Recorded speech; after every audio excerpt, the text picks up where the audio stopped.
वफाकी वज़ीर कानून आज़म नज़ीर तारड़ का इस्लाम आबाद में PTI सेक्रेटरीट पर CDA की कार्रवाई का दिफा। कहा CDA की कार्रवाई कानून के मुताबिक है। पहला नोटिस 2020 में और आखिरी नोटिस 10 मई को दिया गया।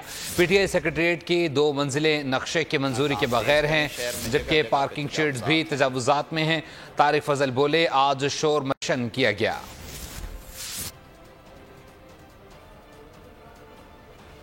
साथ इसी ऐवान बाला की स्टैंडिंग कमेटी इंटीरियर की CDA को कहा कि आप तजावुजात के बारे में अपना काम तेज़ करें। शहर में जगह जगह पे तजावुजात हैं, वो कैंपेन शुरू करवाई गई। पहला नोटिस जो है इनको वो 2020 में दिया गया। अपने 2 फ्लोर जो हैं बगैर नक्शे के, बगैर मंजूरी के उस पे बना रखे हैं, और उसके साथ साथ आपने पब्लिक एरिया के अंदर कंटेनर्स भी लगा रखे हैं और पार्किंग शेड भी बना रखे हैं। आप इन्हें रिमूव करें। तो 10 मई के नोटिस की रोशनी में उसके परसुएंस में ये रिमूवल्स की गई हैं। जो आज बहुत शोर मचा, मैं देख रहा हूँ मीडिया पे, पाकिस्तान तहरीक इंसाफ के लीडर्स जनाब गजा की तर्ज का ऑपरेशन हो गया, फस्तायत हो गई और बहुत हमारे साथ जुल्म और ज्यादती हुई। इतना बड़ा झूठ आप आके नेशनल मीडिया के ऊपर बोल रहे हैं बगैर किसी नोटिस के।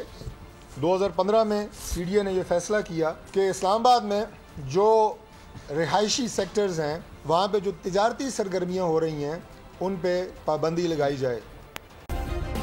सब्सक्राइब करें और बेल दबाएं ताकि कोई खबर रह न जाए।